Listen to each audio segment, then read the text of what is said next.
Good evening, everyone, and thank you for joining us on the ECA Learning Zone webinar series. Today, we are joined once again by our friends at Scolmore Group, Jake Green and Tim Benstead. Today, they will be discussing the inclusion of Equipotential Bonding Busbars, EBBs, within medical locations, key considerations for contractors and installers, and they will open the floor after their presentations to the Q&A. So you've got the questions button there on your screen. Feel free to use it at any time throughout today's webinar, and I'll make sure that our presenters get to see your questions and we'll answer as many as we can. This webinar is being recorded and the replay will be available on ECA's YouTube channel, youtube.com/ECA Live. If you check out the channel, we've got all our ECA Learning Zone webinar replays and recordings up there for you to play back. That's it from me, and now over to Jake for the presentation. Thank you very much. Appreciate the nice intro there. Thank you everybody that's joining us as well. We understand that it's quite a sort of a niche subject when it comes to medical locations, and it's probably not for everybody, but I mean, those that are working there, typically what we're finding at the moment is that most people are sort of not getting really involved in installing these particular products when it comes to the EBBs, but however, you know, there is general maintenance that needs to happen within hospitals, so your standard socket switches, etc. Today we're going to focus more around the 710 and sort of how we look at all the specific products that are situated in there, EBBs, POAG sockets, referencing the HTMs, and sort of really just talking around that. Now, as Omar said, if you would like to ask us some questions, we're more than happy to take those towards the end. I can see them in front of my screen, so feel free to ask us, and if there's anything that we probably don't get around to answering again, we're more than happy to either take direct questions via our helpline, or if you want to get in touch with myself and Tim, we can sort of come to you guys and really have a deeper conversation if that's what you're looking for. So just starting on the presentation then, Tim. Yep. What is it that we sort of define as a medical location? Because some people sort of sit there and they see it as just hospitals, but it's not just the case, is it? No, medical locations is a much broader term, and it will include things like dentist surgeries. I was gonna try and say veterinary, but vets, the vets, where animals go to get better, and you pay a lot of money, and it includes doctors' surgeries, GP surgeries, drop-in centres. I mean, it's a very broad term, and if you look at section 710 and the introduction, you'll see in its scope what it covers and what it doesn't cover. It's interesting that you mentioned the scope, because we've been doing lots of talks across the country, and when we sit there and we talk about scope of a particular document or a particular area within that document, no one ever really seems to reference it, and they always just say this is the regulation and this is what it does, and it's kind of like it's not always the case, is it? Yeah, no, that's absolutely right, Jake. It is the scopes that it is the critical first read that people need to have when they come to anything that deals with that, because you might just be going, well, it's a medical location because, and then when you look at the scope, you're actually, no, it's not. It's just general requirements, parts 1 to 6, and you get away without so much work. Indeed. So the definition that's in BS 7671 is a location intended for purposes of diagnosis, treatment, including cosmetic treatment, monitoring, and care of patients as well. So if you want to sort of, or you're curious, or you're working in a particular area within medical locations and you're a little bit unsure, there is this table that sits within 7671, which is Annex A 710, and it does mention all of the types of places. Is this list sort of definitive though, is it, Tim, or is it kind of open to interpretation? Well, up to a point, Jake. It's a list of examples. The list can grow longer, and it gives a very clear steer as to where certain groups of medical locations belong. That being said, you would need to have a conversation with the medical professionals to confirm that that is exactly what they intend it to be. It might be that one moves from group 1 to group 2 and back or even to group 1 to group 0 under certain circumstances. But this is a good starting point, are the examples, and unless there's very clear reason to change them, if I was a designer, I'd tend to stick to it. Yeah, I mean, we've done some sort of scoping works within some hospitals quite some time ago now, but it's interesting that even being a patient in the hospital not too recently ago, you know, things move, don't they? So it's quite difficult to ascertain whether it's a group 1 or group 2, but group 1 or 0 location, because quite simply things move around. Now, what is interesting though is that there is a massage room on there, Tim. Yeah. Yeah. Not quite the massage room that some people might be thinking of, however, and that sits there as a group 0. It does, yeah. That would include sports massage, I would suggest, rather than any other type. So yeah, it's just important to remember that that is a group 0. It can drop into group 1 as well. Yeah. As we've just mentioned, most rooms will probably administer treatment at some point, whether that's in the massage room or it's just a standard bedroom. It's important to remember that they also need to be grouped accordingly. Yeah. So we've just seen the table there. We're looking at what defines a group 0, 1 or 2 then, Tim. Yeah. Group 0 really is somewhere where there's probably not an immediate threat to a patient.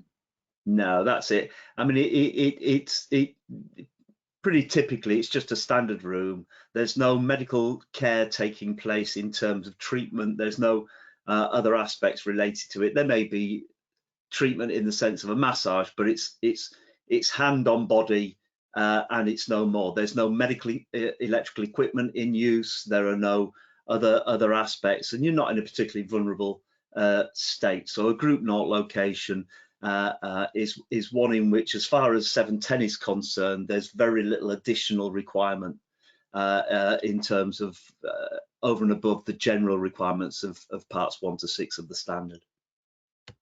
And then group 1 is that stage up from 0, whereby there are some treatments happening, whether that's just injections or whether that's being monitored. There are use of electrical products within that group 1 location. It's interesting, Jake. It includes delivery rooms. So for women having children, then there could be quite a lot of medical intervention in that sense, up to a certain extent before it gets more serious potentially. But that would be a group 1. So again, you know, this is not just a small thing necessarily.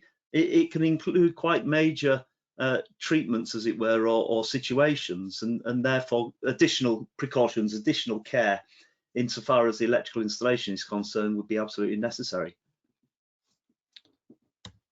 And then group 2 is pretty much majority of the time it's going to be in your theatres where there's anaesthetists happening, all of those types of places where there is that need. Yeah.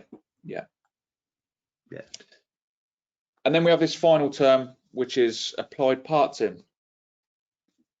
Now that is defined as in part 2. If you'd like to give us the definition, that would be wonderful. Like the good man, I've got my book. I've got. So I will have to turn to part 2. Put you on the spot a little bit there. I know you have done. We didn't talk about this, Jake, and I will remember this going forward. Is it sitting under medical locations? You're a swine. I hate you, and that's just the way it is. Do you want me to find it? Applied part. Now I've found it. Page 37 for those following in their hymn books. It's part of medical electrical equipment that in normal use necessarily comes into physical contact with the patient for ME equipment or an ME system to perform its function. So that's an applied part. It's part of medical electrical equipment, and it's a defined term, medical electrical equipment. It might be something that's wheeled on a trolley, plugged in, and then used on a patient. It can be all sorts of things. But in normal use, it necessarily comes into very real physical contact with a patient. Okay, and does it talk about where that's situated then? Is that sort of group 1 and 2, or? It's wherever medical electrical equipment would be used. It doesn't insofar as the definition is, it doesn't differentiate. Okay. Now that you've caught me out. So what is it that we're trying to achieve? What is it that's increased, and why are we talking about medical locations? What's the increased risks to all of this then? Yeah, increased risks are those that present themselves really quite obviously. If you're on an operating table and you are the patient, you aren't jumping off it if you receive an electric shock. You are totally incapacitated. You are under the control of the medics, and there is nowhere to escape. And so it is essential, because you can't escape, because your body's resistance is likely to have fallen because of the condition that you're in, because there's likely to be, or potentially, blood products around, because all of these risk factors have just risen enormously. We have to necessarily increase the precautions that are taken in the light of those raised risk factors. And it's within that context that we look at a group 2 location. A group 1, again, you are receiving medical attention. You know, if you're again, I go back, if you're a woman giving birth, you're not jumping off the trolley or the bed.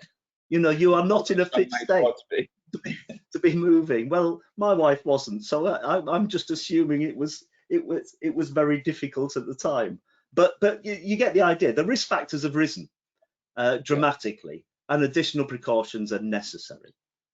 Indeed. So, what do we need to do about it? We have to make sure or ensure that there is some additional measures put in place when it comes to group 1 and group 2 locations. It's so far as it's in a special location, normally that typically means it's been modified from parts 1 to 6. Therefore, we need to do some additional measures. So what we're currently looking at here is a typical group 1 medical location schematic. So this is where the EBBs come into play. And notice that actually on that schematic, pretty much everything is covered there, Tim. Before we do just talk about briefly some of the parts in there, hasn't this changed from what people may have seen before or may not have seen because of them being situated in places that are not quite as obvious, whether that's in a grid ceiling or in a locked cupboard, etc. We used to have reference bars, didn't we? We did, and they used to be hidden away above ceilings, and we used to even, didn't we, Jake? I've come across certainly a specification that had in effect a ring circuit of a bonding conductor that was tapped into at various points around a location. And of course, the problem with that is if you had an element of earth leakage, then you also had an element of signal concerns which may transmit across because they're circulating. And so again, not necessarily something that, as we got to increased use of electronics and switch mode power supplies and all the other bits and pieces that came on, it became necessary to have something slightly different. But it's interesting that we've got group 1 medical location, which is not at the most extreme end. There's no operating theatre here, is it? This is just a, if you like, a standard treatment room, and we see that at every point, on top of the normal circuit protective conductors from socket outlet circuits and lighting circuits and the rest of it, we actually put in supplementary equipotential bonding to each part as well, in addition to those elements, and it becomes essential to, purely because of the increased risk factors. So the idea is quite clearly, as we can see on the schematic here, we don't just have exposed conductive parts, we're also concerned with extraneous conductive parts. So notice there that we've got a ventilation grill. Is there any sort of things that we need to be aware of when it comes to, one, ventilation grills? Because as far as I can see it, they're going to be rested perhaps in a grid ceiling. And two, what are your thoughts on, if we're doing the ventilation grills and the general luminaires, should we be doing the grid ceilings as well? Because that used to be a thing of the past. It did. Yeah, no, I mean, we on the drawing, we've included ventilation grills, but they only should exist there if they are, shall we say, a piece of electrical equipment. If they're ventilation grills attached to a fan, and they are in effect an exposed conductive part and have a protective conductor attached to them, the grid of a ceiling does not require supplementary bonding, and even in a Group 1 or Group 2 medical location, those things aren't necessary. But it is important that if they have an electrical element associated with it, as I say, a fan would be the classic example in this instance, or it could be something that's got a closer on it, and there's some electrical thingamajig that actually does something to close the shutters, to open the shutters. Yeah. You're like it's we're using precise terms here. We could use gubbins as an alternative to it, but the point being is just because it's a grill doesn't mean it requires bonding. It's because it is in effect part of an electrical piece of equipment, and therefore becomes an exposed conductive part, and therefore requires supplementary bonding, but the grid of the ceiling doesn't. Now, just on the luminaires themselves then, what about if they're actually out of reach? Yeah, again, interesting. The issue is 710 doesn't give us an out. It doesn't say consideration shall be given to. It doesn't say, except where it's out of reach. It simply says in regulation 710.415.2.1, in each medical location of Group 1 and Group 2, supplementary protective equipotential bonding shall be installed, and the supplementary bonding conductors shall be connected to an equipotential bonding busbar for the purpose of equalizing potential differences between the following parts. And then it lists the following parts: protective conductors, extraneous conductive parts, screening against electrical interference fields if installed, connection to conductive floor grids if installed, and metal screens of isolating transformers. So there isn't an out. I think that's the point. So I think it's a good question, and I think if I was looking at it, you would wonder what's the purpose of that. Yeah. But 710 doesn't give a except where it can be reached. It doesn't, oddly enough, use exposed conductive part either. It just simply uses protective conductor. So if there's a protective conductor of that general luminaire, then no. If I suppose it's a piece of class 2 equipment, then there's an argument there. True, very true. Okay. So hopefully that's a bit clearer. If you have seen this schematic in the back of the book and sort of wondered what's going on here, hopefully we've explained that to you in a good manner, shall I say. So I think it's, sorry for interrupting, Jake. I think it's worthwhile if you just go back to, if it's possible to go back. The minute you have a Group 2 medical location, it's important to realise that you'll have an IT system, and as such, then there are additional complexities. However, EBBs are still required. Supplementary bonding is still required. It doesn't go away. It doesn't, in a sense, a very real sense, it doesn't change the requirement. Sorry for. Yeah, no, that's fine. I think you've raised a good point there, just to sort of clear that up. So what are the additional requirements for Group 1 and 2 medical locations? We just briefly touched on that there. Yeah, I think it's one of these bits, Jake, isn't it, where you ask the question, why bother? And it says, the regulation says to equalize. And I suppose the next question is, how equal? You know, is it essential that there is zero potential that's there under fault conditions? What's the level of voltage that's permitted to appear before a fault clears? And of course, being the good book that it is, section 710 even details that for us. So if we sort of go back to regulation 710.411.3.2.5, which again is a mouthful if you've had a glass of wine. I haven't. It says there, in medical locations of group 1 and 2, the voltage presented between simultaneously accessible exposed conductive parts and or extraneous conductive parts shall not exceed 25 volts AC or 60 volts DC. At which point we turn back over and we go to regulation 710.415.2.2, and it actually gives us a value of resistance of 0.2 ohms. And in the note, it sort of gives you a nod to effectively say, and that'll ensure pretty much that the 25 volts and 60 volts won't be exceeded.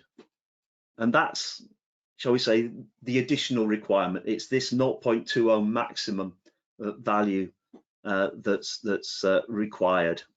It can be less, it can't be more. And if you need to increase the size of your bonding conductor, then increase the size of that bonding conductor. Indeed. So with that in mind, then I'm just going to move this panel because it keeps getting in my way. EBBs are required to be located in or near the medical location that they serve. Near is considered to be immediately outside the location they serve. So there's been a bit of a slight change from regulations of previous, where EBBs probably would have been hidden above a ceiling or in a locked cupboard, as I mentioned, where they were sort of hard to find.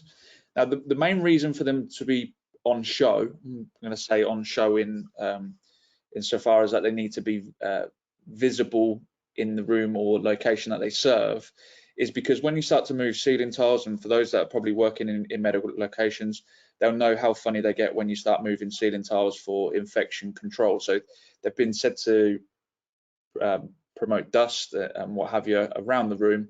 So they're suggesting that actually they need to be on show. So that's the first point.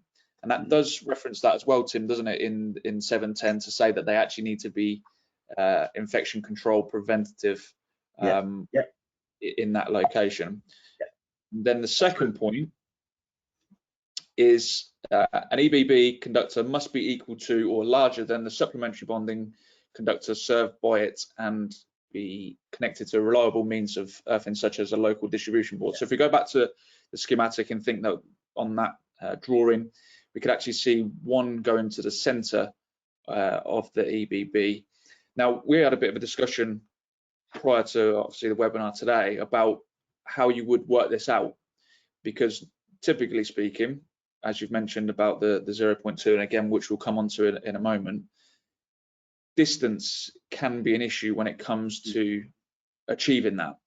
So we sort of came up with the idea of, actually, you probably want to fit all of these bonding conductors first, or these supplementary bonding conductors, to all of the pieces of equipment that you're serving, test it up, and then ensure that the one that you're feeding that EBB is either equal to or larger than the maximum size that you've taken to your pieces of equipment. Yeah, you need to, it's that, you're absolutely right, Jake. I mean, we need to control the length from the EBB to the piece of, to the circuit that we're connecting up to, or the piece of equipment that you're connecting up to again, to keep that resistance fairly low. But also we're looking at making sure that the difference in lengths of these EBBs is constrained, because resistance is a function of the resistivity of the material, which is always going to be copper, and the length. It's a straightforward calculation. We can work it out. We can work it out before we put them in.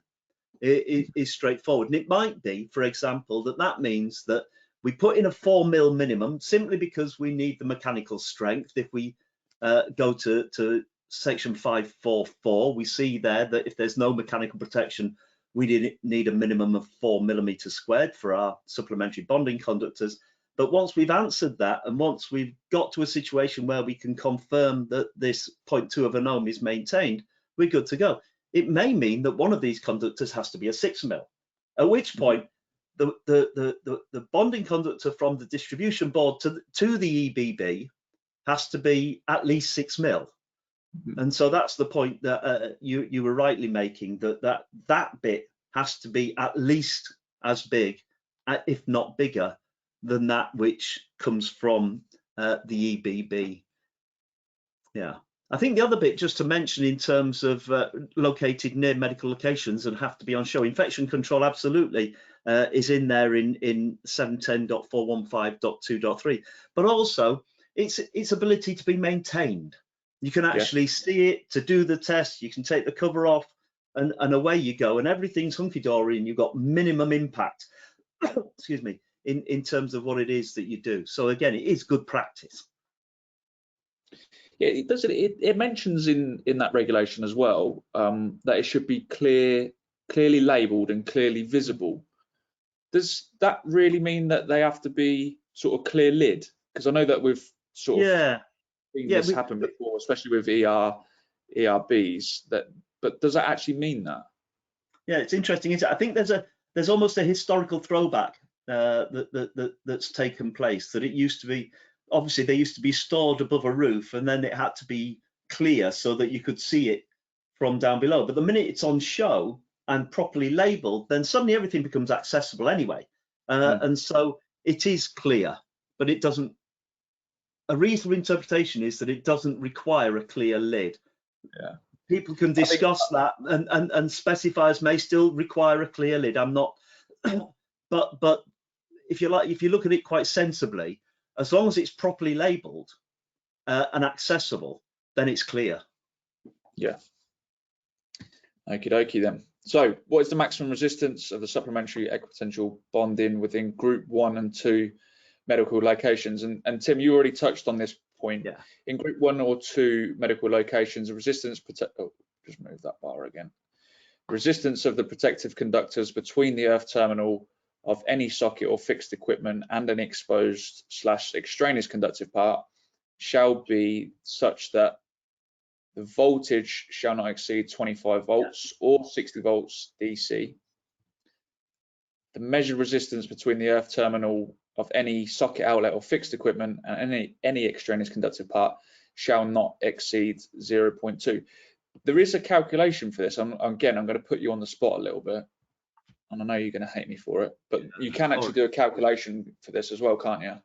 Well, you can. I mean, up to a point, a 0.2 on calculation in terms, as long as you know the cross-sectional area of your supplementary bonding conductor and you know its length, it's R equals rho L over A, isn't it? And you already know what R is. It can't be more than 0.2. You know what A is, and so we know what the resistivity of copper is. So you can work out the maximum lengths and deal with the comparisons of that. So to a certain extent, that's relatively straightforward. I know people can use or think to use rules of thumb, but it's always, the complexity is added when, for example, you may take it to an extraneous conductive part and you've got parallel paths that create variations that you can't account for. And so I think rules of thumb are always, they are helpful, but they are not always true. I was going to use that word as well, actually. they're a helpful guide. I think that's they are a helpful guide, and if people are using them, they're going to be close and there or thereabouts. It's just don't be overly confident in all aspects that there won't be certain outliers. I think that's the point. There are outliers. So do we need to reference any other regulations then, Tim, and sort of this 0.2 ohms? We're ensuring that it doesn't rise above that, and primarily we're ensuring to do that so that this we don't see any greater voltages than this 25 volts AC or 60 volts DC. I know we spoke a little bit about protective measures earlier on today as well. Yeah, I think it comes back to this risk factors that exist for the patient. When we're dealing with our own electrical field, we sort of focus on the electrics bit and forget that the purpose of all of this is to ensure, so far as you possibly can, the safety of the patients that are on the other end of this. Now, consider the example where you're in a group 1 or even a group 2, but particularly group 1, where you suddenly wheel in a piece of medical electrical equipment. You plug that into a socket outlet, excuse me, and then you've got the other end of it that then attaches to the patient. That length of flex has created a difference in resistance that you haven't quite taken account of. And in the light of that, 7671 in terms of section 710 talks about in 710.415.2.1 supplementary equipotential bonding connection points for the connection of ME equipment shall be available in group 2 and should also be considered in group 1 medical locations. And so whether you've got outliers, a piece of plugged in equipment with a bit of flex that creates a situation where the 0.2 ohm may not be met, suddenly we have to think about supplementary bonding connection points. And you can see them on screen. Jake, do you want to sort of just talk about that? Yeah, so they're commonly referred to as POAG sockets as well, and there is some sort of notes and regulations around this. So if you think about your charging cable, for example, for your laptop, generally speaking, it's probably a smaller cross-sectional area of cable compared to what's feeding the socket outlet. So naturally, the resistance is going to be higher. So the idea is that behind it, you would have these POAG sockets. Now, I don't believe that in the times that I've been into hospital, I've seen many of these actually situated in the areas that I've been in. They obviously exist, but the idea is that once you start adding medical equipment in to ensure that that 0.2 ohm is being met, you plug an additional supplementary bond from one of these, I'm going to say POAGs because it's easier to say than the other word that's on screen. It would then bring that resistance back down to that 0.2, ensuring if there was any faults on that piece of equipment for that patient, then it's not going to rise above that 25 volts AC or 60 volts DC. So in group 1, a minimum of 1 SEB CP is required, and then a minimum of 4 is recommended for a group 2 medical location, but not less than 25% of the medical IT sockets per patient location. So again, this is where it comes into design, and we spoke briefly at the very beginning of the webinar that it's all about making sure that you've got the correct design in place, and if these rooms are likely to change what they're going to be used for, you take into account of that as well. And I'm not suggesting that these things have to be absolutely littered everywhere within a room, but it might be advantageous of you to have that discussion with the designers. I think that's it, isn't it, Jake? It's not only with the designers, but also with the medics that are going to be the key people utilising those rooms for the purpose for which they're designed. You know, it's not a standalone condition, and so consultation, discussion becomes a critical factor in all of these things. Indeed. Just touching on a couple of other bits, we sort of were having discussions earlier, weren't we, Tim, about how do we incorporate other parts of 710 when it comes to blue sockets. It's quite clearly labelled, as you can see there on screen, blue medical equipment only. Yeah. These are going to be used in group 2 locations, and if they sort of form part of the medical IT system, they have their own requirements, yeah. And they're also referenced in HTM 06. Yeah. So again, they're quite clearly needed within those group 2 medical locations. There might be again, as if rooms change, etc., there might be an idea to install those in Group 1. However, it does say Group 2 medical locations. Yeah. And then we've got the red outboard rocker sockets. You would think that a normal socket would do the job. However, clinicians are required to have those in treatment rooms. Generally speaking, these are for if they're on a backup supply. Yeah. And it's the red's there to ensure that you can identify the difference between a standard supply and a generator set, whether that's being used or not. That comes from, I'm going to write it, so I've got it to the side of me here. Is that 1536 within it's in the HTM, Jake. That's it, Jake. Yeah, absolutely right. And it's also to stop clinicians just in the heat of the moment switching the wrong one off.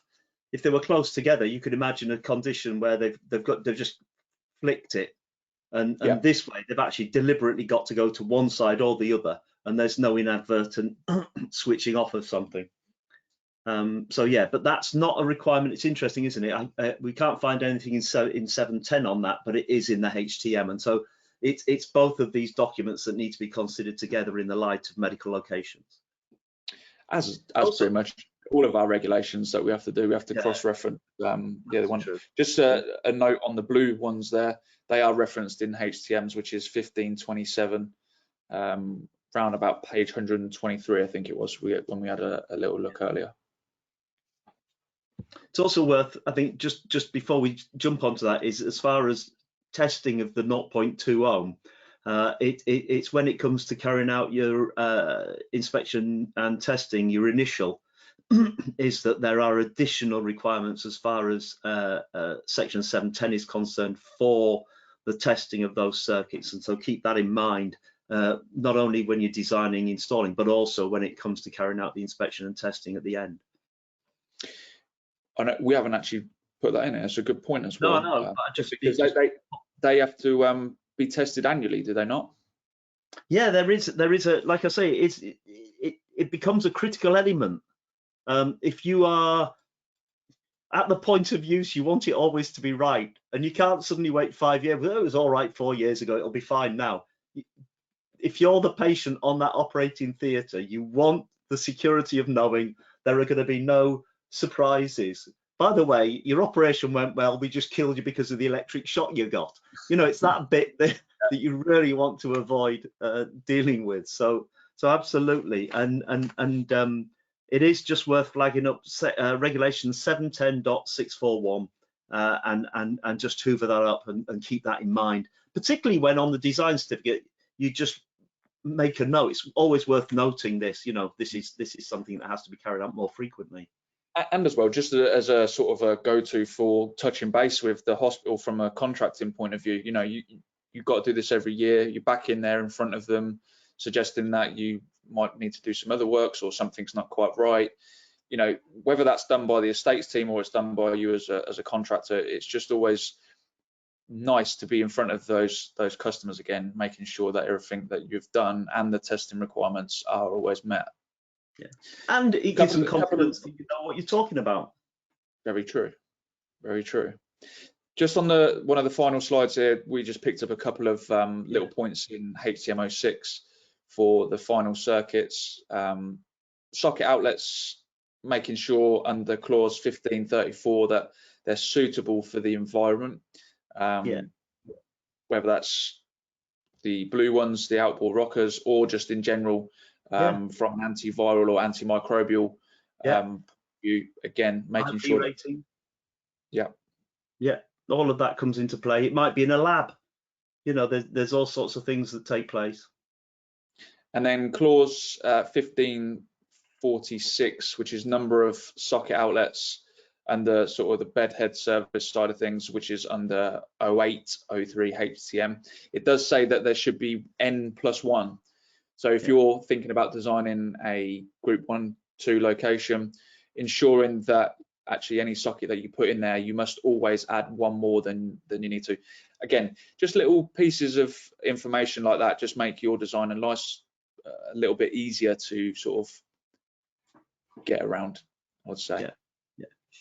we could have gone through a whole list of these, but you know, it would make a long, boring slide, I think. But I think it just emphasises that there are additional expectations in the HTM. Now we have had some questions come through. Oh, have we? Yeah, we have indeed. There is about 5 or so questions, so we'll quickly get through these for you, and hopefully you can enjoy the rest of your evening. Massage rooms can often use electric massage equipment and oils to reduce the body resistance. I mean, look, the Amendment 3's sort of looming. If that's something that you think should be removed from Group 0 perhaps and moved to Group 1, again, you could put a comment in to suggest that the methods that they're using in these massage rooms is probably a little bit more. However, I would suggest that perhaps the electric massages that they're using are probably just battery operated at this point. But it could also be, it's perfectly legitimate to say in this instance, it's a Group 1. Yeah. And what you would then be advising as a designer, your client, is in effect, all of the requirements that we've talked about in terms of EBBs sort of flow into that. You know, you can effectively, it's an example table in A710. If in the end that's what you're told will be used in there, and that's a perfectly reasonable question to ask, then it suddenly becomes a Group 1 and welcome to the world of EBBs. Does the EBB need to be separate from the DB? Can it be the earth bar and the board, or does it need to be more substantial?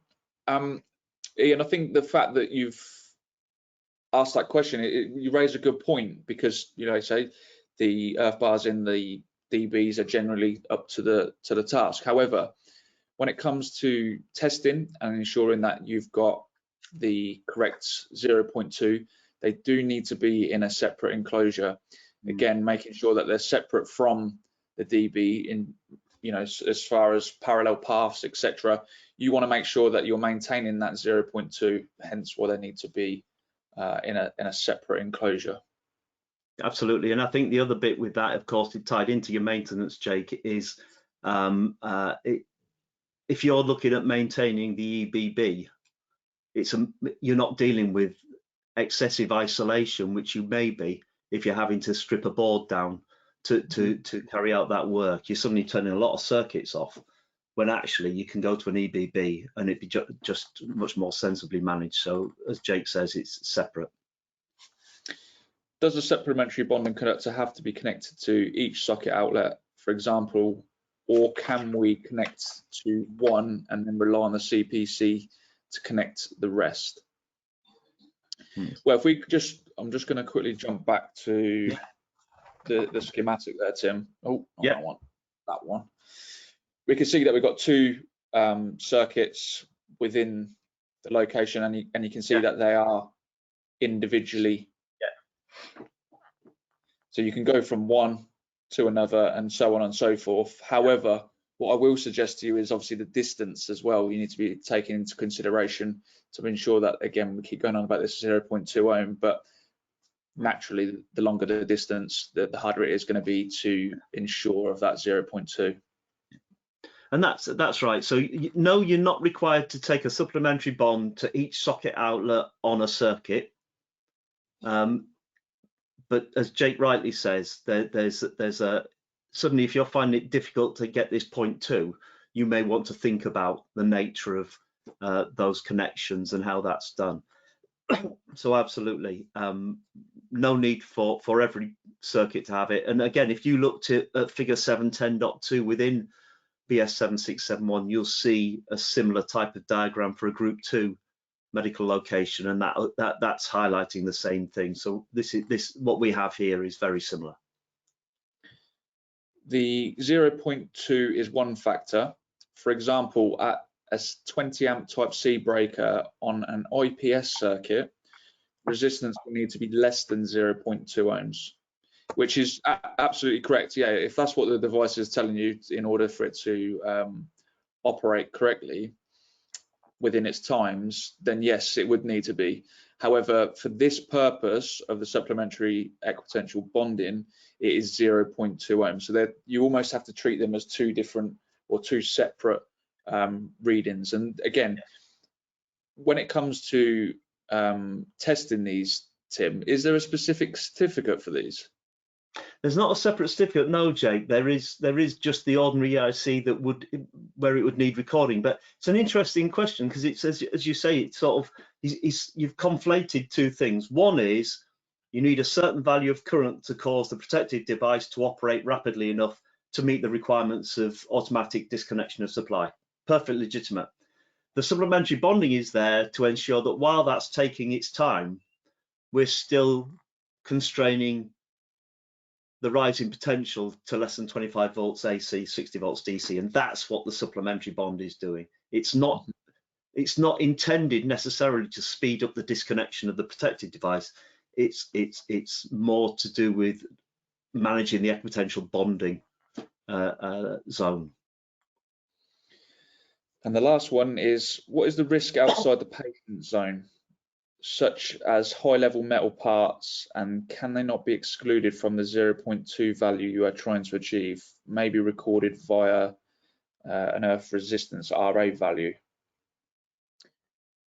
Just rereading that again. Yeah, can you read it again, Jake, just so we get it? Yep. What is the risk outside the patient zone, such as high-level metal parts, and can they not be excluded from the 0.2 value you are trying to achieve, maybe recorded via RA? Is this where you we probably need a little bit more of a description from the chap that's answered here, but I think what he's referring to is saying that outside of that patient zone, whether that's corridors or areas where they're not being treated, let's say a massage room, I think I'm right in understanding that you're saying any metal parts, can they be excluded from the 0.2 value, which absolutely, yes, they can. We're not suggesting that you bond everything within a medical location. If it's a group 1 or 2 location, that's where this supplementary equipotential bonding will come into play. But again, go on. Yeah, sorry, Jake, but it's to remember what an extraneous conductive part is. Oddly enough, this is back to where, because we can define quite clearly, if extraneous, it is, in a sense, it comes from outside and it introduces a potential generally 0 volts into the location. It's accessible, simply because if you can't touch it, it's not conductive for in terms of the persons that are at risk. And so once you've got, it may well be extraneous in terms of it may introduce a potential, but if it's not accessible to touch and then to touch something that's an exposed conductive part or some other bit that's detailed there, then that would fall outside of the requirement for the supplementary bonding. And so it's just, as long as you've got clarity as to what is an extraneous conductive part, you will either bond or not bond. Yeah. In that sense, it's not just any old metal pipe that comes through. And then we've got one last one that's just dropped in, which I have to say is a very raises a very good point.